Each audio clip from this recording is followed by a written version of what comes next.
Hello student and welcome back to our channel Siraj Shaikh. आज circle का lecture number 3 है जिसके अंदर हम कवर करेंगे एक्सरसाइज 3.3। तो स्टार्ट करेंगे आज का क्लास।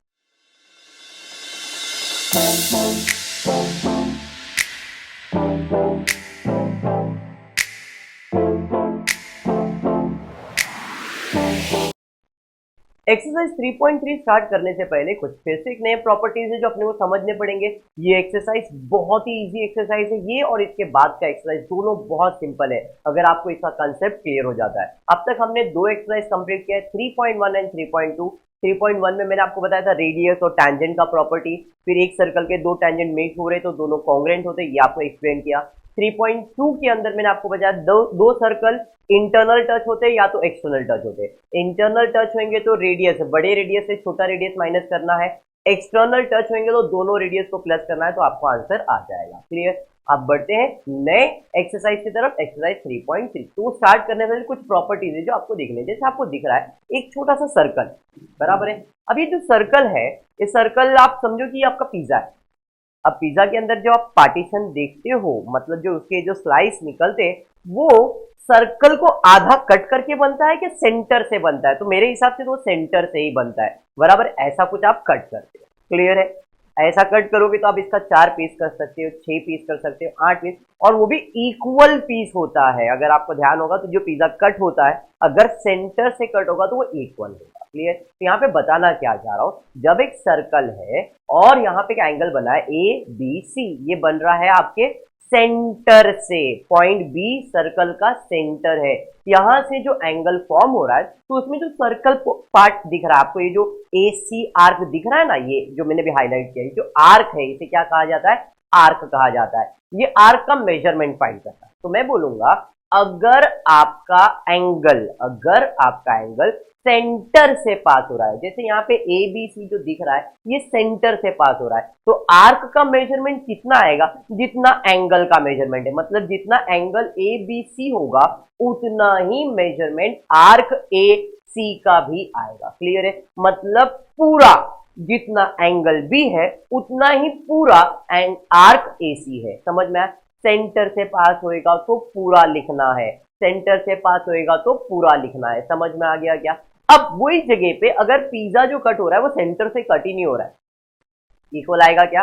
नहीं सर, ये तो इक्वल हो ही नहीं सकता है, बराबर है। तो अगर मुझे एंगल ABC फाइंड करना है या आर्क AC फाइंड करना है, आर्क AC अगर इधर फाइंड करना है तो मैं क्या बोलूंगा? जो भी एंगल D का मेजरमेंट होगा, जितना भी एंगल D का मेजरमेंट होगा उसका आधा करना पड़ेगा। मतलब एंगल ADC का जो भी मेजरमेंट है वो कैसे मिलेगा? तो जो आर्क का मेजरमेंट होगा उसका आधा आएगा। मतलब आर्क AC का अगर मेजरमेंट फाइंड करना तो एंगल का डबल करो, या एंगल का मेजरमेंट फाइंड करना है तो आर्क का आधा करो। फिर से सुनो मैंने क्या बोला। मैंने कहा आपको अगर मुझे, फिर से एक बार दिखाता हूं, अभी ADC जो एंगल दिख रहा है इसका मेजरमेंट फाइंड करना है, एंगल का मेजरमेंट फाइंड करना है। ADC का मेजरमेंट फाइंड तो उसके बीच में जो आर्क आ रहा है, कौन सा आर्क आ रहा है?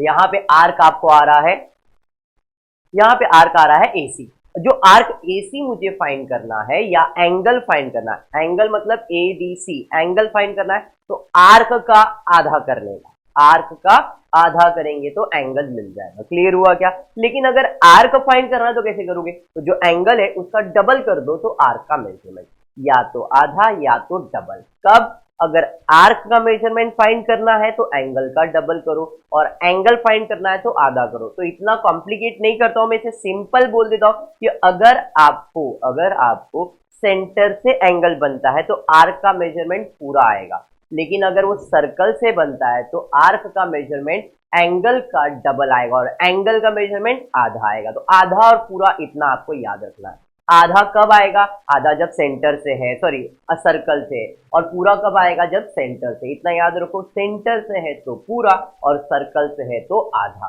क्लियर। चलिए देखते हैं अब ये एक्सरसाइज में हमको सम क्या करना है। अपने को दिया है इन द गिवन फिगर, आपको कुछ सर्कल बना के दिया गया है और आपको पूछा गया है फाइंड एंगल ECF दिया हुआ है, फाइंड मेजर आर्क भी दिया गया है, फाइंड आर्क DE फाइंड करना है और DEF फाइंड करना है। कुछ नहीं, सिंपल सा है, जरा ध्यान दे दे, जो अभी मैंने प्रॉपर्टी एक्सप्लेन किया बस उसी के हिसाब से। जैसे कि आपको सर्कल यहाँ पे दिख रहा है, सारे एंगल जो बने हैं वो सेंटर से बना है। जैसे डी सी ई, डी सी ई एंगल देखो सेंटर से, ई सी एफ ये भी सेंटर से। फिर अगर मैं डी सी एफ जो ऐसा एंगल डी सी एफ जो एंगल दिख रहा है जिसमें वो आर्क आ रहा है, वो आर्क भी सेंटर से बना है। तो अगर मुझे आर्क का मेजरमेंट फाइंड करना है तो पूरा, एंगल का मेजरमेंट फाइंड करना है तो भी पूरा, मतलब सेंटर से तो पूरा कंसीडर किया जाएगा। चलिए देखते हैं आपको क्वेश्चन क्या दिया। तो क्वेश्चन में एंगल ई सी एफ दिया है 70 degree, angle E C F दिया है। तो एंगल के अंदर वहां पे आप देख सकते हैं कौन सा आर्क आ रहा है, ई एफ आ रहा है, जैसे आपको डायग्राम में दिख रहा है यहाँ पे ई सी एफ में आर्क कौन सा आ रहा है, ई एफ। तो जितना एंगल उतना आर्क, अगर एंगल 70 है तो आर्क भी कितना आएगा 70, तो मैंने लिख दिया है measure arc E F is equal to angle E C F which is equal to 70 degree. Measure of a minor arc is equal to measure of the corresponding centre line. ये geometrical language है but simple language में पूरा आपको लिखना है जो मैंने आपको एक्सप्लेन किया। चलिए ठीक है, दूसरा मुझे फाइंड करना है angle DCF is equal to arc DGF which is equal to 200 degree. Sir ऐसा क्यों, क्वेश्चन में दिया था देखो आर्क DGF दिया था, आर्क DGF दिया तो आर्क के अंदर एंगल कौन सा आ रहा है, DCF आ रहा है। तो जितना आर्क उतना एंगल होता है, इसलिए एंगल DCF भी कितना आ जाएगा 200 डिग्री। क्लियर हो गया। अब अगर डायग्राम की बात करूंगा तो मुझे DCF आर्क मिल गया, दूसरा EF आर्क मिल गया। अब कौन सा आर्क बच गया, छोटा सा आर्क बच गया है, वो है DE बच गया है। देखो डायग्राम देख लो एक बार, DCF EF, अब बचा सिर्फ DE फाइंड करना है। तो मैंने आपको जब सर्कल चालू किया तभी मैंने फर्स्ट बता दिया था कि सर्कल के एंगल का टोटल कितना होता है 360 डिग्री, मतलब एक सर्कल का एंगल 360 डिग्री का होता है। 360 में आर्क DGF 200 है, EF 70, मतलब 270 तो हो गया, तो जो बच गया रहेगा वो किसका रहेगा, DE का रहेगा। मतलब 360 में 270 माइनस कर दोगे तो जो बच जाएगा वही आपका आर्क DE आएगा। समझ में आया, विच इज इक्वल टू कितना, very good, it is 90 degree. चलिए ठीक है, तो DCE angle DC is equal to 360 minus angle ECF plus angle DGF। तो एंगल का टोटल ले लेंगे, तो यहाँ पे 70 प्लस 200 विच इज 270, 360 में 270 माइनस करेंगे तो angle DCE will be 90 degree, और एंगल के अंदर आर्क कौन सा आ रहा है, DE आ रहा है, देखो arc DE is equal to 90 degree. Clear हो गया यहाँ तक, पक्का इतना ही आपको क्वेश्चन में पूछा था, और कुछ पूछा है क्या, मेरे हिसाब से और कुछ भी नहीं पूछा है। Therefore I can say arc D is equal to 90 degree. अब और एक चीज पूछा है DEF, DEF फाइंड करना है। आर्क DEF कैसे मिलेगा, तो DE plus EF is equal to DEF आएगा। DE मालूम है, EF मालूम है, दोनों को प्लस कर देंगे तो अपने को मिल जाएगा 90 plus 70 which is equal to 160 degree. Clear हो गया सम, क्वाइट सिंपल, छोटा सा सम है, छोटा एक्सरसाइज है और इजी एक्सरसाइज है। चलिए बढ़ेंगे सेकंड क्वेश्चन की तरफ। वेरी सिंपल, अब यहाँ पे एक नया प्रॉपर्टी आपको पढ़ने मिलने वाला, बट क्वेश्चन पहले पढ़ लेता हूँ। Triangle QRS is an equilateral triangle. Prove that RS is equal to arc RS is equal to arc QS is equal to and arc QR are congruent arc and arc QRS 240 degree आना चाहिए। अब equilateral triangle का मतलब क्या होता है, equilateral triangle का मतलब होता है जब सारे साइड्स इक्वल होते हैं। एक ट्राइंगल में कितने साइड्स होते हैं, 3 साइड होते हैं। अगर तीनों साइड इक्वल है मतलब इसे कहा जाएगा इक्विलैटरल ट्राइंगल, और इक्विलैटरल ट्राइंगल में all the sides are equal and angle is of 60 degree. Equilateral triangle में सारे साइड इक्वल होते और 60 डिग्री होता है। सर 60 डिग्री क्यों, जब सब साइड इक्वल है तो इसका मतलब सारे एंगल भी इक्वल आएंगे, और ट्राइंगल के एंगल का टोटल 180 डिग्री होता है, और 180 को 3 पार्ट में डिवाइड करोगे तो 60 60 60 होता है। इसलिए इक्विलैटरल ट्राइंगल में सारे एंगल्स कितने डिग्री के होते हैं, 60 डिग्री के होते हैं। चलिए देखते क्या है, तो आपको डायग्राम मैंने ऑलरेडी दिखा दिया है। ट्राइंगल QRS एक इक्विलैटरल ट्राइंगल है, ऐसा क्वेश्चन में दिया है। Therefore I can say QR is equal to RS is equal to a segment, segment QR, segment QS, segment RS, ये क्या होगा, इक्वल होगा। ये समझ में आ, अब सेगमेंट है, अब सेगमेंट तो कॉर्ड जैसा है, तो उस कॉर्ड में जो आर्क आता होगा वो भी कॉन्ग्रुएंट होगा। प्रॉपर्टी क्या है, अब जैसे मैंने देखा कि 3 साइड है, तो 3 साइड के अंदर कहीं ना कहीं आर्क तो दिख ही रहा होगा आपको, तो उसमें जो आर्क आएगा वो भी क्या होगा, कॉन्ग्रुएंट होगा। साइड कॉन्ग्रुएंट है तो आर्क भी कॉन्ग्रुएंट होगा। Therefore chord QR is congruent to chord RS is congruent to chord RQ या तो QS, जो भी आपको नेमिंग है तीनों साइड आपको लिखना है। आई होप इतना तो आपको समझ में आ गया है। जब साइड कॉन्ग्रुएंट है तो साइड साइड नहीं हो तो कॉर्ड है तो मैंने उसे क्या लिख दिया, कॉर्ड लिख दिया। क्लियर हो गया। अब देखते हैं आगे क्या करना है। तो क्वेश्चन में बोला है सर वो आर्क प्रूव करना है। कॉर्ड है तो कॉर्ड का करस्पॉन्डिंग आर्क भी क्या होगा, कॉन्ग्रुएंट होगा। तो कॉर्ड का करस्पॉन्डिंग आर्क कॉन्ग्रुएंट है, तो क्यू आर का आर्क है क्यू आर, आर एस का आर्क है आर एस, क्यू एस का आर्क है आर क्यू एस, तो इसका मतलब chord congruent arc congruent. Clear, ये आपने पहला प्रूफ तो कर दिया। Reason corresponding arc of congruent chord. Understood. अब और एक चीज पूछा है, आर्क क्यू आर एस का टोटल 240 आना चाहिए। चलिए ठीक है, जरा देखते हैं। अब यहाँ पे अगर मैं एंगल की बात करूँ, कोई भी एंगल की बात करूँ, ये सेंटर से नहीं है सर्कल से, तो मैंने बताया था एंगल का टोटल आर्क का आधा आता है। सेंटर से है तो पूरा और सर्कल से है तो आधा, बस ये प्रॉपर्टी अप्लाई करो, सम हो जाएगा। क्लियर है। चलिए ठीक है।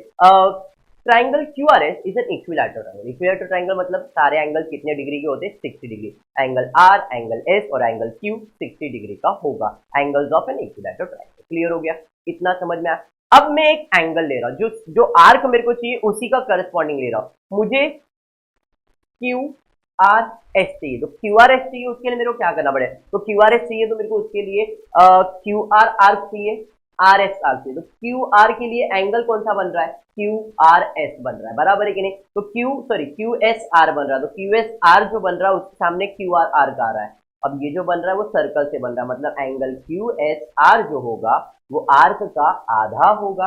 मैं यहाँ पे लिखूंगा angle Q R S angle R S Q is equal to half of arc Q R. अभी मैंने आर एस क्यू लिखा है, आप क्यू एस आर लिखोगे, खाली बीच में एंगल एस आना चाहिए, ध्यान में रखना। जो भी एंगल का नेमिंग होता है वो बीच में आता है। तो यहाँ पे R S Q is equal to half of arc Q R, but मुझे क्यू आर पता नहीं है, but angle R S Q पता है। देखो ऊपर ही मैंने अभी लिखा है आर एस क्यू कितना है, 60 डिग्री है, तो 60 डिग्री का डबल कर देंगे तो आर्क का मेजरमेंट आ जाएगा, तो क्यू आर कितना आ गया, 120। ये समझ में आ। वैसे अब मैं फाइंड कर रहा हूँ एंगल आर क्यू एस, अभी मुझे आर्क आर एस फाइंड करना है, तो ये कैसे मिलेगा, उसका आधा करके मिलेगा, half of R S. But यहाँ पे भी आर क्यू एस ही मालूम मुझे कितना है, 60 डिग्री, तो इसका डबल करो तो ये कितना आ जाएगा, 120 डिग्री। क्लियर हो गया यहाँ तक। अब Q R S arc find करा, उसमें Q R plus R S करना पड़ेगा। Q R plus R S का मेजरमेंट कितना है, 120 plus 120, therefore angle Q R S is equal to कितना आ गया, तो क्यू आर एस का आंसर आ गया 240। क्लियर हुआ, पक्का यहाँ तक क्लियर है, पक्का समझ में। दोनों सम क्लियर हुए, पहले आधा और पूरा, आधा सेंटर से तो आधा और सर्कल से है तो पूरा है। Clear with this. चलिए बढ़ेंगे नेक्स्ट क्वेश्चन की तरफ, देखते हैं नेक्स्ट क्वेश्चन क्या किया। Question number 3। अब फिर से same property, chord congruent arc congruent, बस यही करना है, सम आपका हो जाएगा। चलिए देखते हैं क्वेश्चन क्या दिया है। क्वेश्चन में दिया है आपको कुछ एक डायग्राम बना दिया, chord A B is congruent to chord C D दिया हुआ है। प्रूव करना है कि आर्क ए बी और बी डी कॉन्ग्रुएंट है, ऐसा प्रूव करना है। चलिए ठीक है, सर्कल मैंने आपके सामने ड्रॉ कर दिया। इसके अंदर chord A B is congruent to chord C D, ये क्वेश्चन में दिया है, तो भाई मैंने ए बी और सी डी को कॉन्ग्रुएंट कर दिया, ये क्वेश्चन में दिख रहा है, मैंने उसे हाईलाइट भी कर दिया। अभी जो कॉर्ड है इसके अंदर ना आर्क बन रहा है, कौन सा आर्क बन रहा है जरा देखते हैं। कॉर्ड ए बी का आर्क क्या है, आपको दिख रहा है, कॉर्ड ए बी का आर्क क्या है, कॉर्ड ए बी का arc A C B arc आ रहा है, बराबर है। एंड सी डी का क्या बन रहा है, तो सी डी का बन रहा है डी बी सी, मैंने सर्कल थोड़ा सा उसको राउंड कर दिया। तो ये कॉर्ड कॉन्ग्रुएंट है तो आर्क कॉन्ग्रुएंट होगा, अभी पता चला, तो I can write arc A C B will be congruent to arc C B D. Understood. अब ए सी बी कैसे बन रहा है, तो आर्क ए सी बी बनाने के लिए आपको क्या करना है, तो आर्क ए सी बी का मतलब है A C plus B C. Clear, arc A C B मतलब A C plus B C. वैसे ही आर्क सी बी डी कैसे बनेगा, B D plus C B बन जाएगा, तो वहां पे मैंने लिखा है C B plus B D, and arc addition property. अब दोनों में कुछ तो कॉमन दिख रहा है, वो है बी सी और बी सी, तो बी सी प्लस है, इधर ये बात जो आएगा तो माइनस तो कैंसिल हो जाएगा, देयरफॉर अपने पास क्या बच जाएगा, arc A C is equal to arc B D. और अपने को यही आपको प्रूव करना है कि A B congruent to B D है या नहीं, तो arc A C is congruent to arc B D. समझ में आ गया क्या, क्लियर है। ये एक्सरसाइज में इतने ही सम थे, 3 ही सम थे। आई जस्ट होप आपको वीडियो पसंद आया रहेगा, तो प्लीज वीडियो को लाइक कर देना, फ्रेंड्स ग्रुप में शेयर करना और चैनल को सब्सक्राइब करना। Thank you for watching the video.